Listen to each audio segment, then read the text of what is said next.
Student, आज का हमारा टॉपिक है गांव और कस्बा यानी कि विलेज और टाउन। बहुत सारे विद्वान ऐसे थे जिन्होंने गांव शब्द की व्याख्या अपने अपने ढंग से की है। कुछ लोगों का तो ये कहना था कि आर्थिक और सामाजिक दृष्टि से पिछड़े हुए लोग जहाँ रहते हैं उसको गांव कहते हैं, जबकि कुछ विद्वानों का कहना ये था गांव या ग्रामीण शब्द मुख्य रूप से कृषि से संबंधित है, यानी कि जहाँ के लोगों का मुख्य व्यवसाय कृषि होता है उस स्थान को गांव कहते हैं। तो हर विद्वान ने अपने अपने हिसाब से गांव की परिभाषा दी है। उनमें से कुछ विद्वान बहुत ही प्रसिद्ध थे, जैसे कि के.एन. श्रीवास्तव। इन्होंने कहा कि एक ग्रामीण क्षेत्र वो है जहाँ लोग किसी प्राथमिक उद्योग में लगे हों। प्राथमिक उद्योग में भी प्राथमिक उद्योग का अर्थ होता है जमीनी उद्योग से लगे हुए हों, उस क्षेत्र को गांव कहते हैं। यानी कि कुल मिला के ऐसा एरिया जहाँ का मुख्य व्यवसाय कृषि होता है उस स्थान को बोलते हैं विलेज या गांव। अब आते हैं सैंडरसन पे। सैंडरसन ने कहा था एक ग्रामीण समुदाय में स्थानीय क्षेत्र के लोगों की अंतःक्रिया का मतलब होता है आपसी क्रियाकलाप और उनकी संस्थाएं शामिल हो, ऐसे स्थान को बोलते हैं गांव। यानी कि ऐसा समुदाय का अर्थ होता है जहाँ पे कुछ व्यक्ति एक दूसरे के लाभ और उनके फायदे को लेकर एक दूसरे का सहयोग करते हुए जीवन यापन करते हैं, तो उसको बोलते हैं समुदाय। तो सैंडरसन ने ये कहा था कि जब लोगों के बीच में प्राथमिक संबंध होने के साथ साथ अंतःक्रियाएं होती हैं और संस्थाएं भी शामिल होती हैं तो उसको बोलते हैं ग्रामीण क्षेत्र यानी कि गांव। ठीक है, अब बात करते हैं गांव की विशेषताओं को लेकर। गांव की वैसे तो बहुत सारी विशेषताएं होती हैं, जिनमें से कुछ प्रमुख विशेषताएं हैं, जैसे कि नंबर 1 है जीवन यापन प्रकृति पर निर्भर। ये रियलिटी है, गांव की ये विशेषता है कि यहाँ पर जो व्यक्ति निवास करते हैं उनका जीवन यापन नेचर पर डिपेंड होता है, प्रकृति पर डिपेंड होता है। गांव के लोगों का जो जीवन है वो कृषि पर डिपेंड होता है, पशुपालन है, शिकार है, मछली मारने जैसा कार्य है। ये सभी गांव के लोगों के कार्य होते हैं जो प्रकृति के द्वारा उन्हें प्राप्त होते हैं। इन सभी कामों के लिए उन्हें प्रकृति पर या तो प्रत्यक्ष रूप से या अप्रत्यक्ष यानी कि डायरेक्टली या इनडायरेक्टली डिपेंड रहते ही रहते हैं। भूमि है, मौसम, जंगल सभी प्रकृति के अंग हैं। मौसम के अनुसार व्यक्ति अपने आप को ढालता है, जैसे वर्षा है, गर्मी है, शीत ऋतु है, ये सभी कृषि को प्रभावित करते हैं। और चूंकि गांव में रहने वाले व्यक्ति यानी कि कृषकों का मुख्य व्यवसाय ही कृषि होता है और इन सभी पर वर्षा ऋतु हो, चाहे गर्मी ऋतु हो, चाहे शीत ऋतु हो, अपना प्रभाव डालती है। इसीलिए कहते हैं कि गांव में रहने वाले या गांव की जो मुख्य विशेषता है उसमें रहने वाले व्यक्ति का जीवन पूरी तरीके से प्रकृति पर निर्भर होता है। सेकंड कैरेक्टर की अगर बात करें तो वो है छोटा आकार, स्मॉल साइज। आप अपने आसपास के किसी भी गांव में देखिए, उसका जो एरिया होता है वो स्मॉल होती है और उसकी जनसंख्या जो होती है वो भी कम होती है ना। तो छोटे आकार की जब बात करें तो गांव का आकार छोटा होता है, उनका जो मुख्य व्यवसाय है कृषि यानी कि खेत, उनका भी एरिया कम होता है नगरों और कस्बों की अपेक्षा। और इनका जो कार्य आप देखते हो, अब छोटे आकार की अगर बात करें तो इनका जो आप कार्य देखते हो वो ज़्यादातर क्या है, कृषि है, पशुपालन, पशुचारण, इस तरीके के कार्य होते हैं, जिसके लिए इनकी जो भूमि की मात्रा होती है वो अधिक नहीं चाहिए होती है। कम भूमि में भी ये कार्य आसानी से कर लेते हैं। जबकि अगर शहरों की बात करें तो वो कारखाने हो, व्यवसाय हो, उसके लिए ज़्यादा भूमि की आवश्यकता होती है। तो विलेज की एक विशेषता हमेशा ये रही है, वो छोटे आकार में भी बन जाते हैं। छोटे गांव भी होते हैं, थोड़े बड़े गांव। अब अगले कैरेक्टर की बात करते हैं, वो है कम जनसंख्या। अभी जैसे हमने कहा कि गांव का आकार छोटा होता है, तो वहाँ पे रहने वाले व्यक्तियों की संख्या भी कम होती है नगरों या कस्बों की अपेक्षा। अगली जो बात करते हैं वो है हमारे प्रकृति से घनिष्ठ संबंध होना। प्रकृति से घनिष्ठ संबंध कैसे होता है? जो गांव के लोग होते हैं एक तरीके से प्रकृति की गोद में ही जन्म लेते हैं। उन्हें शुद्ध हवा मिलती है। गांव की वादियों में लोगों को क्या होती है? शुद्ध हवा मिल जाती है, शुद्ध पानी, रोशनी, सर्दी गर्मी सभी का अनुभव वो खुली तरीके से करते हैं, पूर्ण तरीके से करते हैं। स्वच्छ वातावरण मिलता है, पेड़ पौधे पशु पक्षी ये इनसे प्रत्यक्ष संपर्क में रहते हैं। इसका अर्थ ये है कि घनिष्ठता ज़्यादा पाई जाती है नेचर से। अभी नगरों की तरफ देख लो, पॉल्यूशन इतना ज़्यादा होता है कि हम नेचर के घनिष्ठ ही नहीं, क्लोज ही नहीं रह पाते हैं, उससे काफ़ी दूरी बढ़ती चली जाती है। जबकि विलेज की ये एक कैरेक्टर है कि वो बहुत ही क्लोज होते हैं नेचर के। वो नेचर के हर अनुभव को बड़ी आसानी से एक्सेप्ट कर लेते हैं, हर अनुभव को जीते हैं। अगले कैरेक्टर की बात करते हैं, प्राथमिक संबंधों की प्रधानता। अब प्राथमिक संबंधों की प्रधानता की अगर बात करें तो सबसे पहले हमको ये समझना पड़ेगा प्राथमिक संबंध होते क्या हैं। काफ़ी पहले एक लेक्चर में हमने ये बात की थी प्राथमिक और द्वितीयक संबंधों की, है ना? प्राथमिक और द्वितीयक संबंधों की। अच्छा, प्राथमिक संबंध कौन से होते हैं? जो बहुत क्लोज होते हैं वो कहलाते हैं प्राथमिक संबंध। जिनमें दिखावे का भाव नहीं होता है वो कहलाते हैं प्राथमिक संबंध। इनको औपचारिक अनौपचारिक संबंधों के नाम से भी जाना जाता है। और सेकेंडरी जो संबंध होते हैं वो होते हैं जिनमें दिखावे के भाव होते हैं, जो समय से बंधे हुए होते हैं, जो एक निश्चित कार्य करने के लिए होते हैं, वो सेकेंडरी या द्वितीय संबंध कहलाते हैं। तो जो गांव का आकार छोटा होता है और व्यक्ति क्या करते हैं, एक दूसरे को पर्सनल तौर पे जानते हैं, व्यक्तिगत रूप से एक दूसरे को जानते हैं। उनमें निकट, प्रत्यक्ष और घनिष्ठ संबंध होते हैं। ऐसे संबंधों का आधार होता क्या है? परिवार होता है, पड़ोस होता है, नातेदार होते हैं। तो गांव में इसी की वजह से, घनिष्ठता की वजह से उनमें औपचारिक संबंध नहीं पाए जाते, उनका अभाव होता है। वो बनावटीपन से बहुत दूर होते हैं। जबकि नगरों में और कस्बों में ये ज़्यादा पाया जाता है, बनावटीपन और औपचारिक संबंध। इसीलिए यहाँ पे प्राथमिक संबंध पाए जाते हैं जिसमें औपचारिकता कम होती है, अनौपचारिकता ज़्यादा होती है। जैसे कि गांव में ज़्यादातर देखते हो, अगर किसी के घर में कोई मेहमान आता है तो गांव के किसी अन्य व्यक्ति से अगर पूछता है कि हमें उस घर में जाना है, तो वो व्यक्ति क्या करता है, उसके घर तक छोड़ के आएगा। गांव के हर व्यक्ति के बारे में हर व्यक्ति लगभग बड़े कायदे से जानता है। अभी आप किसी सिटी में चले जाओ, किसी पड़ोसी के बारे में भी पूछो तो पड़ोसी ही कायदे से नहीं बता पाएगा कि हमारे पड़ोस में कौन कौन से व्यक्ति रहते हैं। ये कहलाते हैं औपचारिक संबंध। अनौपचारिक यानी कि प्राथमिक वो संबंध होते हैं जो इनमें घनिष्ठता अधिक पाई जाती है। अब बात करते हैं अगली विशेषता की, अगले कैरेक्टर की। अगला कैरेक्टर जो है हमारे विलेज का वो है सरल और सादा जीवन, सिंपल लिविंग। गांव के जो लोग होते हैं उनका जीवन सादा होता है। वो शहरों की तरह तड़क फड़क, चमक दमक, आडंबर और बनावटी जीवन से बहुत ही दूर होते हैं। उनके पास ना तो साज सज्जा और श्रृंगार की उतनी सामग्री होती है और ना ही वो कृत्रिम चीज़ों, आर्टिफिशियल चीज़ों को पसंद ही करते हैं। ज़्यादातर देखते होंगे गांव के लोग ओरिजिनल चीज़ों को ज़्यादा पसंद करते हैं, आर्टिफिशियल नहीं। जबकि शहर के लोगों के संबंध भी ज़्यादातर आर्टिफिशियल होते हैं और उनकी वस्तुएं भी ज़्यादातर आर्टिफिशियल ही होती हैं।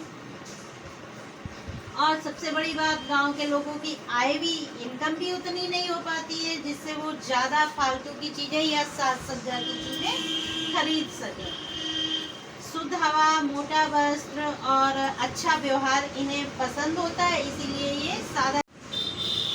अगला जो पॉइंट है यानी कि 7 पॉइंट, सामाजिक गतिशीलता का अभाव। जो गांव का समाज होता है वो नगर के समाज की अपेक्षा स्थिर होता है, यानी कि रुका हुआ होता है, ज़्यादा गतिशील नहीं होता है। गांव का जो समाज है वो बिल्कुल घड़े में भरे हुए पानी की तरह स्थिर और शांत रहता है, जबकि जो नगर का समाज होता है वो बहुत ही ज़्यादा गतिशील पाया जाता है, उसमें परिवर्तन बहुत जल्दी जल्दी हो जाते हैं। जबकि गांव के समाज में परिवर्तन आसानी से नहीं होता है। गांव में जो व्यक्ति रहते हैं उनकी सोच में भी आप आसानी से परिवर्तन नहीं कर सकते हैं, जबकि कस्बा या नगर में रहने वाले व्यक्तियों की सोच में भी परिवर्तन किया जा सकता है आसानी से, रहन सहन में भी आसानी से हो जाता है, और उनमें जो विकास की दर होती है वो भी तीव्र होती है गाँव में रहने वाले व्यक्तियों की अपेक्षा। इसीलिए गाँव में जो सामाजिक गतिशीलता होती है वो बहुत धीमी गति से होती है, यानी कि लगभग उसमें अभाव पाया जाता है। अगला जो पॉइंट है वो है धर्म या प्रथा का महत्व। तो जो गांव में व्यक्ति निवास करते हैं वो धर्म और प्रथा को बहुत अधिक मानते हैं, और जो सामाजिक नियंत्रण के जो साधन होते हैं वो होते हैं अनौपचारिक, यानी जिनमें कोई दिखावा नहीं होता है। धर्म ही गांव के व्यक्तियों के जीवन का केंद्र कहलाता है। उनका जो दैनिक जीवन या वार्षिक जीवन की जो भी क्रियाएं होती है ज़्यादातर वो धर्म और प्रथा से ही संबंधित होती हैं। वो जो धर्म के विश्वास और जो क्रियाएं करते हैं उन पे वो इतना अधिक डिपेंड होते हैं कि उनके बिना उनका जीवन असंभव होता है। वो ईश्वर की जो शक्ति होती है उसका आदर और सम्मान भी करते हैं, और उससे डरते भी हैं, और श्रद्धा यानी रिस्पेक्ट भी उसको दिखाते हैं। ग्रामीण व्यक्ति जो होते हैं, गांव में निवास करने वाले जो व्यक्ति होते हैं, वो पाप, पुण्य, स्वर्ग, नरक, धर्म, कर्म, अच्छाई, बुराई, इन सभी पहलुओं से बहुत अधिक प्रभावित होते हैं। कुल मिला के ग्रामीण क्षेत्र धर्म और प्रथा पर डिपेंड होता है, जबकि नगरीय क्षेत्र उतना डिपेंड नहीं होता है। अगला जो पॉइंट है 9 नंबर का पॉइंट वो है संयुक्त परिवार, यानी कि ज्वाइंट फैमिली। तो बच्चा आप लोगों को हम कई बार परिवार के बारे में बता चुके हैं कि 2 प्रकार के परिवार ज़्यादातर पाए जाते हैं, ज्वाइंट फैमिली और न्यूक्लियर फैमिली, यानी संयुक्त परिवार और एकाकी परिवार। तो जो संयुक्त परिवार की व्यवस्था है वो ज़्यादातर ग्रामीण क्षेत्रों में पाई जाती है, नगरीय क्षेत्रों में बहुत कम पाई जाती है। आप अभी भी देखते होंगे आपके आसपास या आपके खुद के भी गांव होंगे उनमें भी देखते होंगे ज्वाइंट फैमिलियां ज़्यादा निवास करती हैं। अभी भी वहाँ संयुक्त परिवार प्रथा ज़्यादा पाई जाती है, जबकि सिटीज़ में आप ज़्यादातर देखो ज्वाइंट फैमिली बहुत ही कम, जबकि न्यूक्लियर फैमिली ज़्यादा पाई जाती है सिटीज़ में, एकाकी परिवार ज़्यादा पाए जाते हैं। तो ग्रामीण क्षेत्र की ये विशेषता है कि वहाँ अभी भी संयुक्त परिवार जैसी प्रथाएं पाई जाती हैं। अभी भी लोग संयुक्त परिवार को ज़्यादा इम्पोर्टेंस देते हैं। अब बात करते हैं अगले पॉइंट की, जाति प्रथा यानी कि कास्ट सिस्टम। जाति प्रथा जो होती है वो भारतीय संस्कृति की एक विशेषता रही है। जाति के आधार पर जो गांव होते हैं वो अपने समाज को बांटने का कार्य करते हैं। अब हम लोग ये जानते हैं कि जो जाति होती है वो हमें जन्म से प्राप्त होती है, यानी जाति की सदस्यता जन्म पर आधारित होती है। और ज़्यादातर आपने देखा होगा जाति की इम्पोर्टेंस ज़्यादातर गाँव में मानी जाती है। जाति को लेकर व्यक्तियों के विचारों में मतभेद ज़्यादातर गांव के परिवारों में पाया जाता है। शहरों में जाति प्रथा धीरे धीरे उसकी इम्पोर्टेंस कम होती जा रही है, और गांव में जाति जो प्रथा होती है वो गांव के सदस्यों के जीवन को नियंत्रित करने का कार्य करती है। खान पान जैसे संबंधों को निर्धारित करने का कार्य करती है जाति प्रथा। तो ग्रामीण क्षेत्रों में जाति प्रथा एक इम्पॉर्टेंट करैक्टर होता है। अगला जो पॉइंट है वो है भाग्यवादी। ये एक हकीकत है। भारतीय गांव के जो निवासी होते हैं उनमें ज़्यादातर शिक्षा की कमी होती है। एजुकेशन की जब कमी होती है तो क्या होता है, लोगों के दिमाग को भाग्यवादी या अंधविश्वास ये सब घेर लेता है। वो सोचते हैं कि हमारे भाग्य में जो होगा वो हमें मिलेगा, जो नहीं होगा वो नहीं मिलेगा। तो इस तरीके की विचारधारा ज़्यादातर गांव के निवासियों में पाई जाती है। उन्हें ये विश्वास होता है कि व्यक्ति चाहे जितना प्रयास कर ले, लेकिन उसे उतना ही मिलता है जितना उसके भाग्य में होता है। भाग्यवादी होने के कारण क्या होता है, गांव के लोग कष्टों, अत्याचारों और शोषण को बर्दाश्त करते रहते हैं। वो सोचते हैं ये तो मेरे भाग्य में ही था, इसीलिए हमें प्राप्त हुआ, जिसका परिणाम ये होता है कि वो आज भी परिवर्तन और क्रांति की ओर आगे नहीं बढ़ पाए। उतना गांव में परिवर्तन नहीं हुआ है जितना नगरों में और कस्बों में होता चला जा रहा है। यानी कि ये भाग्यवादिता की सोच के कारण गांव अभी भी नगरों से काफी पीछे हैं। अब अगला जो पॉइंट की बात करते हैं, ये वेरी इम्पोर्टेंट है, महिलाओं की निम्न स्थिति। ये एक हकीकत है। ग्रामीण क्षेत्र के निवासियों की आप अगर जीवन शैली देखें तो वहाँ के निवासियों के परिवारों में महिलाओं की स्थिति बहुत ही निम्न होती है,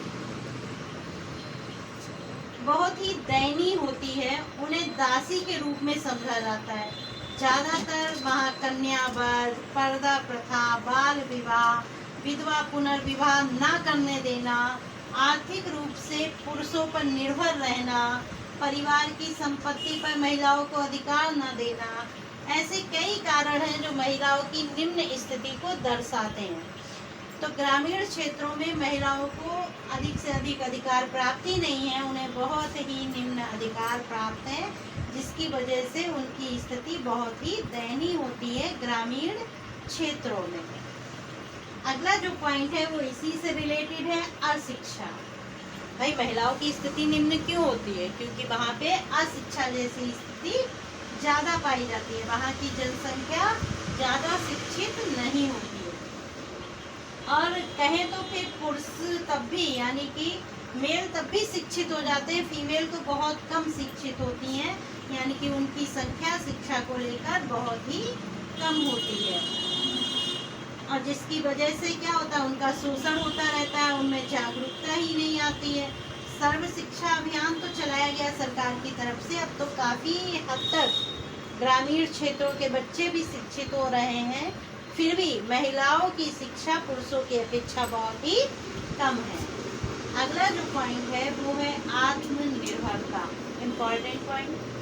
भाई ग्रामीण क्षेत्र आप देखते हो, वहाँ के निवासियों का मुख्य व्यवसाय क्या होता है?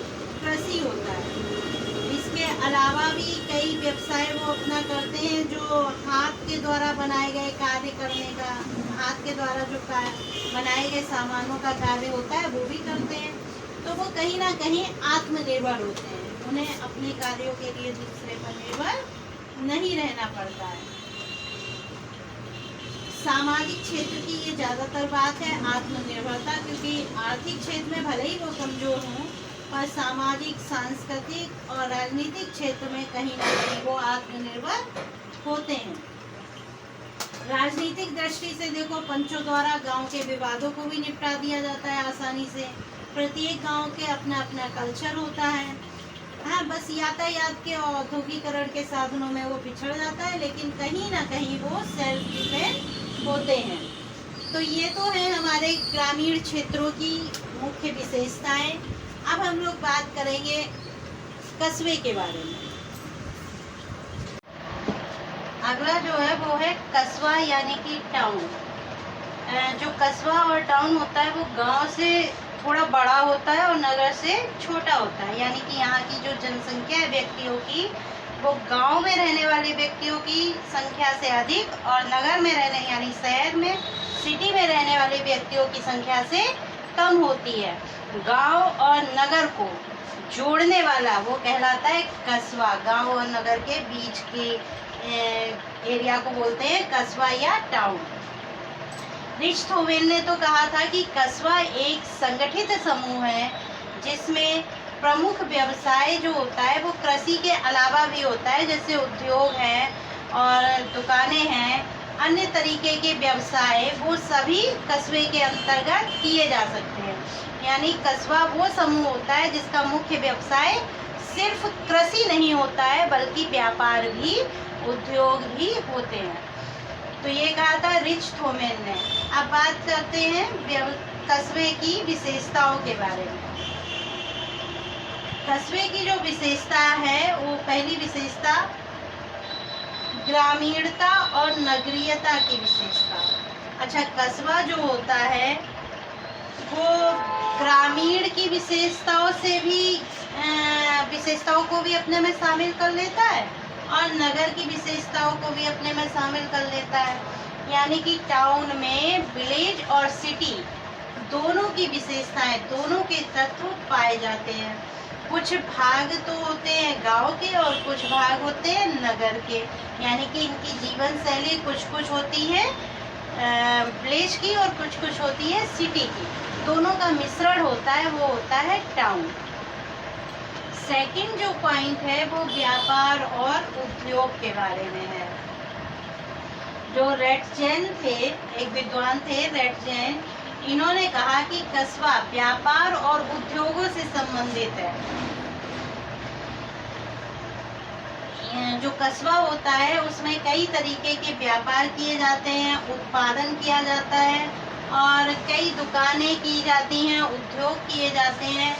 तो व्यापार और उद्योग की शुरुआत अगर कही जाए तो वो कस्बे से होती है, जबकि जो ग्रामीण क्षेत्र होते हैं उनके जो शुरुआत होती है वो होती है कृषि से। तो छोटे छोटे उद्योग धंधे वो विशेषता होती हैं टाउन्स की। अगला जो पॉइंट है वो है शिक्षा का केंद्र। कस्बा जो होता है वो शिक्षा का केंद्र भी होता है। क्यों होता है? क्योंकि यहाँ छोटे बड़े स्कूल और कॉलेज दोनों ही पाए जाते हैं। यहाँ शिक्षा के अवसर भी मिलते हैं, इसीलिए कस्बा गांव की अपेक्षा अधिक शिक्षित होता है। गांव में स्कूल तो होते हैं, छोटे होते हैं, लेकिन कस्बे में बड़े स्कूल कॉलेज भी पाए जाते हैं गांव की अपेक्षा। इसीलिए देखते होंगे जितने भी टाउन्स होते हैं वहाँ के जो व्यक्ति हैं वो अधिक शिक्षित होते हैं ग्रामीण क्षेत्रों की अपेक्षा। अगला जो पॉइंट है वो है शिक्षा का केंद्र। अच्छा सॉरी, अभी शिक्षा के केंद्र के बारे में बात हो ही गई है। अगला जो पॉइंट है वो है स्वास्थ्य का केंद्र। अच्छा, कस्बे में क्या देखते हैं, गांव की अपेक्षा कस्बे में चिकित्सा की सुविधाएं ज़्यादा मिल जाती है। यहाँ पे जो हॉस्पिटल्स होते हैं वो छोटे बड़े दोनों प्रकार के हॉस्पिटल पाए जाते हैं। इसीलिए जो कस्बा होता है वो बहुत सारे ग्रामीण क्षेत्रों के व्यक्तियों को अपनी ओर आकर्षित करता है, क्योंकि स्वास्थ्य संबंधी सुविधाएं यहाँ प्राप्त हो जाती हैं। अगली जो विशेषता है कस्बे की, टाउन की, वो है द्वितीयक संबंध। जब हमने गांव की बात की थी, ग्रामीण क्षेत्र की बात की थी, तो हमने बताया था कि वहाँ पर प्राथमिक संबंध अधिक पाए जाते हैं। प्राथमिक संबंध क्योंकि घनिष्ठता अधिक पाई जाती है। अब बात करते हैं टाउन्स की, तो यहाँ पे जो व्यक्ति निवास करते हैं उसमें घनिष्ठता बहुत कम पाई जाती है। अब घनिष्ठता बहुत कम पाई जाती है जिसकी वजह से उन व्यक्तियों के बीच में सेकेंडरी संबंध पाए जाते हैं। आप कस्बे में अगर देखते तो कस्बे में बहुत सारे गांव शामिल होते हैं, बहुत सारे विलेज मिलकर बनाते हैं एक कस्बा, और बहुत सारे विलेज कस्बे ये मिलकर बनाते हैं एक नगर। तो कस्बे की एक विशेषता है कि यहाँ के जो संबंध होते हैं वो बहुत घनिष्ठ नहीं होते हैं। उनके संबंधों में कुछ दूरियां पाई जाती है, कुछ दिखावापन, कुछ औपचारिकताएं पाई जाती हैं, जिसकी वजह से इनके संबंधों को सेकेंडरी संबंध कहा जाता है। तो ये एक टाउन की विशेषता होती है कि इसमें कभी भी घनिष्ठ संबंध, प्राथमिक संबंध नहीं होते। अभी तक हम लोगों ने बात की है ग्रामीण की, गांव की, ग्रामीण क्षेत्र यानी कि गांव की, और कस्बे की यानी कि टाउन की। अब हम लोग बात करते हैं गांव और कस्बे में अंतर क्या होता है। गांव और कस्बे में अंतर बहुत ही इम्पोर्टेंट, कई बार पूछा जाता है कि गांव और कस्बे में मेन अंतर होते क्या हैं। अभी जैसे हमने विलेज के बारे में पढ़ाया था तो उसमें उनकी विशेषताओं में बताया था। पहला पॉइंट समझ लीजिए आप लोग, गांव जो होता है वो प्राकृतिक पर्यावरण के बहुत निकट होता है। गांव का सीधा संबंध होता है प्रकृति से। ये प्राकृतिक प्रकाश, हवा, पानी ये सभी प्राप्त करते हैं। अब बात करते हैं कस्बा।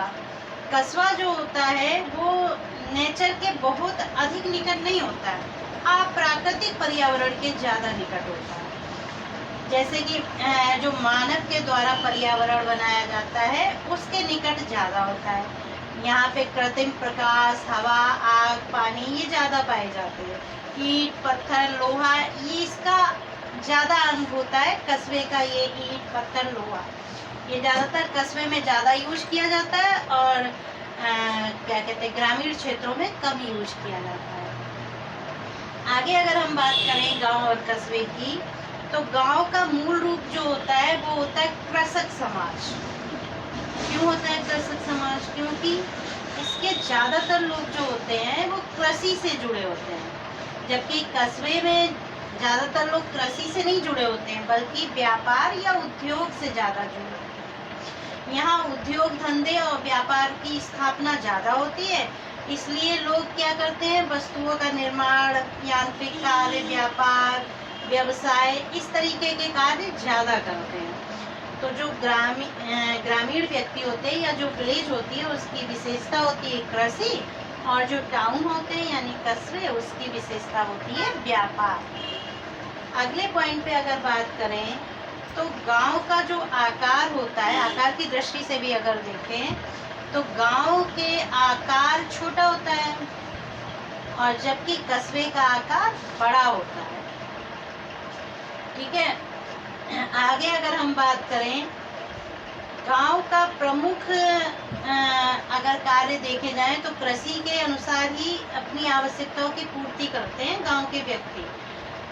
तो मौलिक आवश्यकताओं की पूर्ति तो वो बड़ी आसानी से कर लेते हैं, लेकिन उनके पास एक ही कार्य मेन होता है, वो होता है कृषि, यानी वो बहुत अधिक अपना विकास नहीं कर पाते। जबकि अगर कस्बे या टाउन के व्यक्तियों की बात करें तो उनका विकास अधिक हो जाता है, क्योंकि उनके पास एक नहीं अनेक प्रकार के कार्य होते हैं जिनसे वो अपना विकास आसानी से कर लेते हैं। अगर आगे बात करें रहन सहन और बोलचाल की बात करें तो टाउन्स और विलेज दोनों ही स्थानों पर रहने वाले व्यक्तियों के बीच रहन सहन, खान पान और बोलचाल में कुछ ना कुछ समानता तो पाई जाती है, लेकिन फिर भी काफ़ी कुछ भिन्नता भी देखने को मिलती है। जैसे गांव में जितने व्यक्ति होते हैं, किसी गांव की अगर बात करें उसमें जितने भी व्यक्ति निवास करते हैं लगभग एक जैसी ही भाषा होती है उनकी, पहनावा भी एक जैसा होता है, खान पान भी एक जैसा होता है। अगर हम टाउन की बात करें तो टाउन में जितने भी व्यक्ति निवास करते हैं उन सभी की बिल्कुल एक जैसी ना तो लैंग्वेज होती है, ना रहन सहन होता है, ना ही पहनावा होता है। यानी कि टाउन में रहने वाले व्यक्तियों में भिन्नताएं पाई जाती हैं, उनके रहन सहन, खान पान में भी भिन्नताएं पाई जाती हैं। अब आगे अगर बात करें तो एक हमने बताया था विलेज में जाति वाला पॉइंट, तो जो विलेज होते हैं उनमें जाति भेद बहुत ज़्यादा पाया जाता है। ठीक है, जबकि टाउन्स में जाति भेद पाया जाता है पर विलेज से कम पाया जाता है, यानी कि उसकी क्वालिटी कुछ कम होती है। उसका रीजन होता है क्योंकि टाउन्स में शिक्षित व्यक्ति अधिक पाए जाते हैं संख्या में ग्रामीण क्षेत्र की अपेक्षा। अगर आगे बात करते हैं गांव और कस्बे के बीच के अंतर की, तो एक अंतर तो बहुत बड़ा है संबंधों का।